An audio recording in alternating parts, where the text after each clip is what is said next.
आज का हमारा टॉपिक है लेंस सूत्र का निरूपण।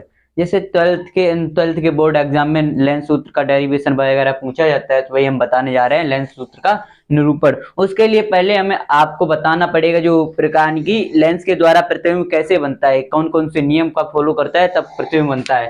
तो पहले होता है उत्तल लेंस।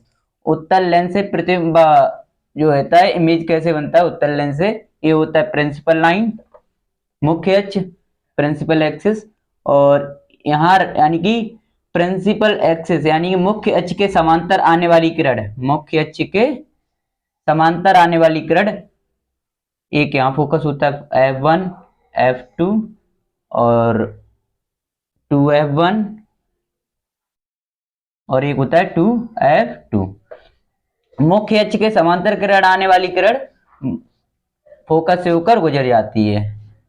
मान लो यहाँ फोकस है, ठीक है, फोकस से होकर गुजर जाती है F2। और जो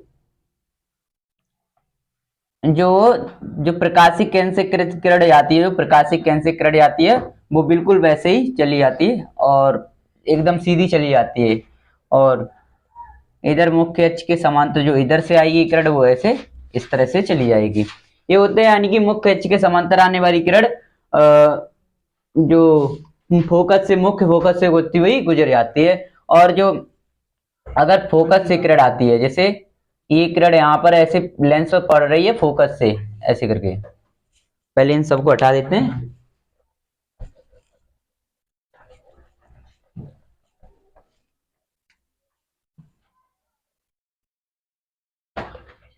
देखो मुख्य अक्ष ये F1 ये F2। तो अगर कोई किरण है, जो कोई किरण है मुख्य अक्ष से पड़ रही है, मुख्य अक्ष से ऐसे करके पड़ रही है, तो वह मुख्य अक्ष के यानी कि मुख्य फोकस से पड़ रही है, मुख्य अक्ष फोकस से पड़ रही है ऐसे करके, तो वो कैसे मुख्य अक्ष के समांतर चली जाएगी, मुख्य अक्ष के समांतर चली जाएगी। इन दोनों बीच की दूरी एकदम बराबर होगी, जितनी यहाँ उतनी ही यहाँ, यानी कि पैरेलल है। पैरेलल का आपको मालूम ही होता है कि बीच में दूरी समान रहती है, उनके दोनों बीच में दूरी बिल्कुल समान रहती है, कहीं भी ये मिलेंगी नहीं क्योंकि ये पैरेलल है, समांतर रेखाएं, ठीक है। तो ये तीन होते हैं प्रतिबिंब बनाने के रूल्स होते हैं। अब इन्हीं का फॉलो करना पड़ेगा जो हम बताने जा रहे हैं, यानी कि लेंस सूत्र का निरूपण। लेंस सूत्र होता क्या है, 1/f equal to 1/b minus 1/u। जहां आपको पता ही होगा f होता है फोकस दूरी, b होता है बस यानी कि मुख्य यानी प्रकाशिक केंद्र से प्रतिबिंब की दूरी, और u होता है प्रकाशिक केंद्र से वस्तु की दूरी। तो पहले हम पढ़ेंगे उत्तल लेंस से लेंस सूत्र का निरूपण, उत्तल लेंस से, ठीक है।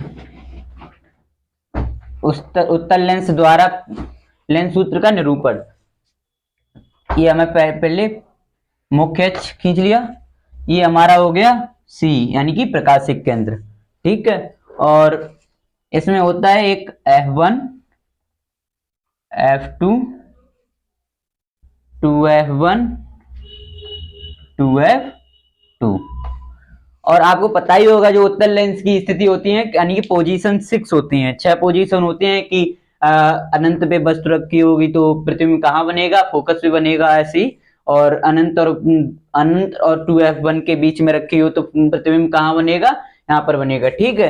ये तो आपको पता ही होगा, अगर 2F2 यानी कि 2F1 पर रखी है वस्तु तो प्रतिबिंब कहाँ बनेगा, 2F2 पे बनेगा। ये तो आपको पता ही होगा कि प्रतिबिंब कहाँ कहाँ बनते हैं, 6 स्थित यानी कि 6 जो पोजीशंस होती हैं, कितनी 6 पोजीशन होती हैं, 6 स्थित होती हैं।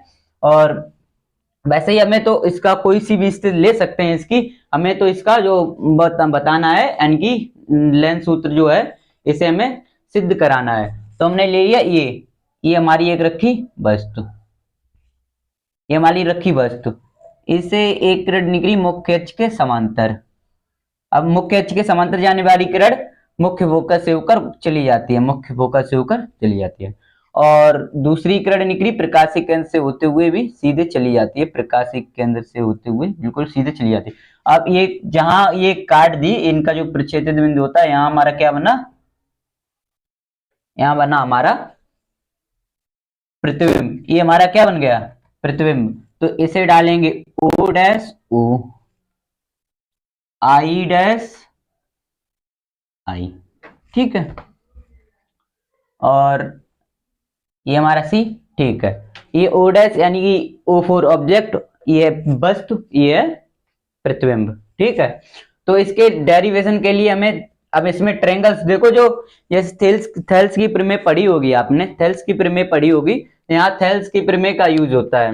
हमारा लगेगा जो यहाँ मेरी जो थेल्स की प्रमेय लगेगी, 10th में आपने थेल्स की प्रमेय पढ़ी होगी कि किसी त्रिभुज को, जैसे किसी त्रिभुज की एक भुजा के समांतर, किसी त्रिभुज की एक भुजा के समांतर, यानी कि मान लो इस भुजा के समांतर, इस भुजा के समांतर हमने ये वाली भुजा खींच दी गई है। जैसे ए बी सी कोई त्रिभुज था, और डी और ई पॉइंट पर ये कोई भुजा है जो इसको प्रच्छेदित करती है। जैसे किसी त्रिभुज की एक भुजा के समांतर कोई हमने यानी कि कोई लाइन खींच दी है, तो वह जिस बिंदुओं पर प्रच्छेदित करती है, तो उन्हें वह यानी उन अन्य दो भुजाओं को वह समान अनुपात में विभाजित कर देती है। अब इसका अनुपात बिल्कुल बराबर होगा। ऐसे ही अगर फिर हम देखेंगे ये वाला जो त्रिभुज एक चांट लें और फिर इसका ये वाला पूरा त्रिभुज ले लें, तो ये दोनों आपस में समरूप होते हैं, ये दोनों आपस में समरूप होते हैं। तो वही वाला यहाँ पर भी लगेगा जो है ये यहाँ पर भी, यहाँ से हम ले रहे हैं एक ये वाला त्रिभुज, एक ये वाला और एक ये वाला।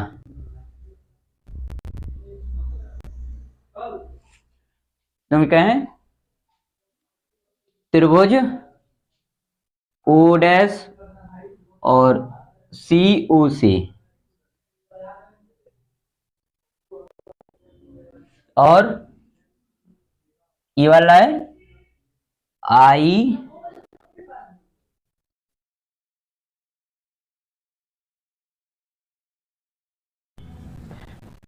त्रिभुज ओ सी ओ डैश ये वाला से, और जो त्रिभुज आई सी आई डैश यानी ये वाला जो त्रिभुज है, इन दोनों त्रिभुजों से लेंगे।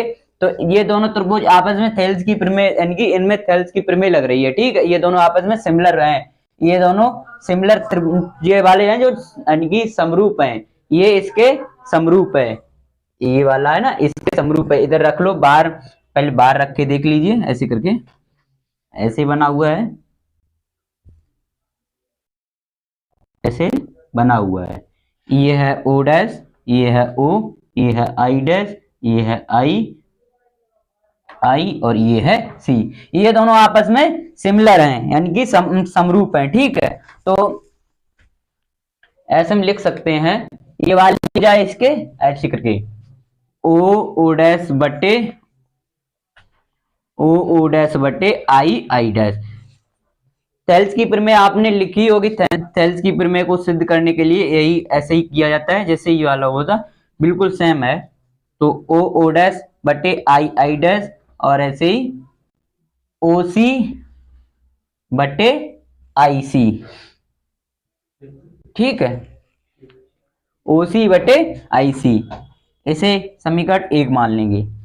और अब त्रिभुज दूसरे देंगे, यानी कि अब इसमें एक देखिए, इस बिंदु को हम कोई एक बिंदु नाम दे दें, ये वाली बिंदु है, इस बिंदु को कोई हम एक नाम दे दें ए, ये बिंदु है जो ए है, तो ए बिंदु है, ये कौन सा बिंदु है ए, ये वाला बिंदु है ए। तो एक त्रिभुज मिल रहा है ये वाला, और एक त्रिभुज मिल रहा है ये वाला, ठीक है। ये भी दोनों आपस में सिमिलर होंगे, तो इसमें का है triangle A C F, A C F तथा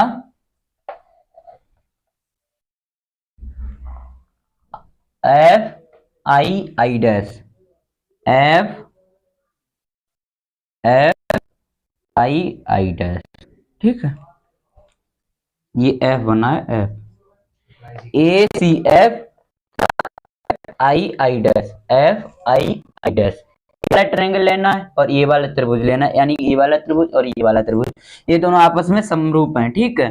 तो इस ट्रायंगल से हम कैसे लेंगे, ए सी बटे I I dash is equal to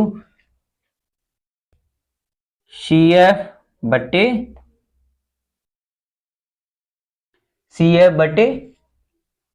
F I, C F बटे एफ आई, ठीक है। ये होगा दूसरा। अब एक बात बताओ, ये है ऑब्जेक्ट, तो ये वाली दूरी कौन सी हो गई, प्रकाशिक से ये हो गई यू, ये वाली दूरी यू होती है। प्रकाशिक केंद्र से वस्तु की दूरी यू डिनोट होती है, हमने यहां बता दिया था आपको, प्रकाशिक केंद्र से वस्तु की दूरी यू, और प्रकाशिक केंद्र से प्रतिबिंब की दूरी v, प्रकाशिक केंद्र से प्रतिबिंब की दूरी v, और प्रकाशिक केंद्र से फोकस की दूरी f होती है, ठीक है। अब एक बार देख लो, जैसे चतुर्थांश के हिसाब से हम देखते हैं, निर्देशांक ज्योमेट्री में हम देखते हैं कि कौन सा पॉजिटिव होता है, ऊपर कौन सा पॉजिटिव होता है, नीचे नेगेटिव होता है, इधर नेगेटिव होता है, उधर पॉजिटिव होता है। वैसे ही प्रकाशिक केंद्र से इधर नापी जाने वाली जितनी भी दूरियां होंगी वो धनात्मक होंगी, इसलिए बी धनात्मक है और एफ है जो धनात्मक है। और इधर प्रकाशिक केंद्र से इधर तरफ जो जितनी भी जो दूरियां नापी जाएंगी वो निगेटिव होंगी, यानी कि यू जो है वो निगेटिव होता है इसमें, ठीक है। तो यू है जो निगेटिव है। तो हम अब पहले एक बात और देखो, एसी एसी, अब ये दोनों जब ये वाली रेखा है, यानी कि जो किरण आई थी मुख्य अक्ष के समांतर आई थी, मुख्य अक्ष के समांतर पड़ी आई थी, तो ये वाली ऊंचाई और ये वाली दोनों सेम है, हम लिख सकते हैं AC बराबर ओ ओ डैश। ये दोनों है ना जो पैरेलल आई थी, समांतर गई थी, मुख्य अक्ष के समांतर गई थी, तो AC बराबर ओ ओ डैश। तो हम जो AC है यहां हम लिख सकते हैं, जो AC है यहां हम लिख सकते हैं ओ ओ डैश बटे I I dash, I I dash is equal to C F upon F I, C F upon F I, ठीक है, C F upon F I. अब देख लो, ये वाला दूसरा नहीं, इसे ऐसे ही रख दो, ये वाला दूसरा है। अब समीकरण 1 और 2 से, 1 और 2 से, इससे और इससे, अब जब यानी कि ये भी एक चीज और ये भी, ये दोनों सेम है, इसके बराबर ये है और इसके बराबर ये है, ये दोनों आपस में पहले से ही बराबर हैं, दिख भी रहे हैं, तो ये है और ये आपस में बराबर होंगे, तो वही लिख रहे हैं OC अपॉन आई, यानी कि OC अपॉन, यही डैश नहीं, वो गलत हो रहा है, कहाँ IC है, OC है तो यहाँ का क्या होगा नीचे IC, OC upon IC is equal to CF upon I यानी कि FI, OC अपॉन IC, और ये हो गया हमारा थर्ड समीकरण। अब इसमें हम सब जो जितनी भी वैल्यू है वो सारी हम वैल्यू पुट करेंगे। OC बराबर कितना होगा, OC O और C, OC कितनी है U, OC कितनी है U। पहले हम एक बार लिख लेंगे इधर कि OC बराबर कितना दिया, OC बराबर दिया माइनस U, माइनस का है माइनस का U, और जो CI बराबर ठीक है, और F यानी कि ये वाला CF बराबर प्लस का F। अब एक बार देखो, जब ये वाला F है और ये वाला क्या होगा, यानी कि पूरी दूरी है जो V है, पूरी V है, मान अब एक बार हम समझा दे रहे, इधर ये लाइन है कोई, ठीक है, ये लाइन है, ये पूरी है V, पूरी कितनी है V, यहां तक की दूरी इसकी V है, और ये इसका मिड पॉइंट है, इसकी दूरी है जो F है, तो ये क्या होगा, ये वाला निकल आएगा ना, यानी कि बी माइनस एफ, यही होगा इसकी दूरी, यही होगी। यानी कि जो नापेंगे यानी कि इससे ये घटा देंगे, इसकी दूरी हमें पता चल जाएगी।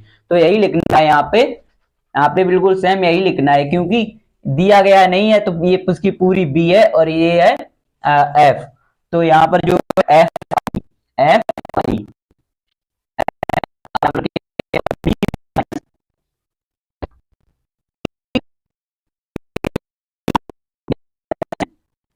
तो हम इसमें पुट करेंगे अब, ठीक।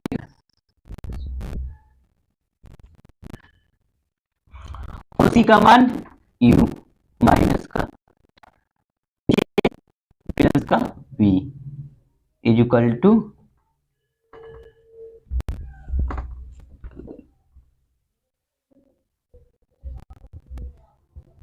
बी, सी एफ है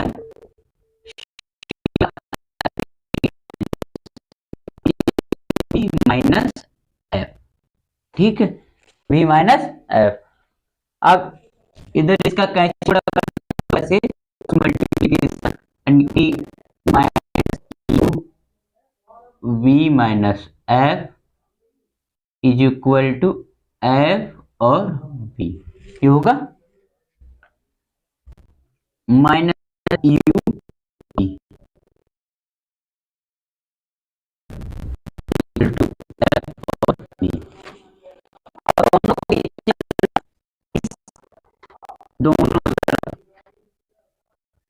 दोनों तरफ यू एफ बी से भाग देने पर, यह भाग देने पर दोनों तरफ यू एफ बी,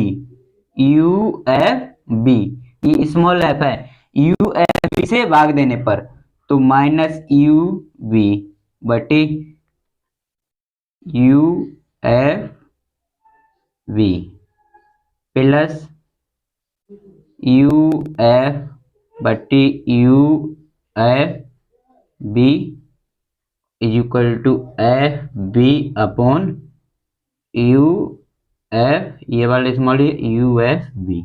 अब इसमें देखो कौन कौन सा कट रहा है, इससे ये वाला भी, इससे ये कट रहा है, और इसका यू एफ यानी कि यू एफ, ये दोनों कट रहे हैं, एफ बी कट रहे हैं। क्या क्या बच्चा है, वन बाई एफ माइनस का one by F plus one by you, वाले बच्चे हैं देखो, ठीक है। अब ये वाला जो है, ये माइनस का उधर जाएगा प्लस का हो जाएगा, इधर ये जो है माइनस का इधर आएगा प्लस का हो जाएगा। इस वाले को इधर ले आइए और इस वाले को उधर ले जाइए, ठीक है। तो क्या हो जाएगा, मालूम one by F is equal to one by B minus one by U, one by F is equal to one by B minus one by U, U ठीक है, वन बाई यू। यानी कि जो लेंस सूत्र था हमारे यही निकल के आ रहा है, बिल्कुल डेरिवेशन हो चुका है। अगर इसमें कहीं आपको दिक्कत हो रही हो वो बता देना। अगर इस वीडियो से आपको थोड़ा भी सीखने को मिला हो तो एक बार चैनल को सब्सक्राइब कर दें और इसे लाइक भी कर दें और ज्यादा से ज्यादा शेयर कर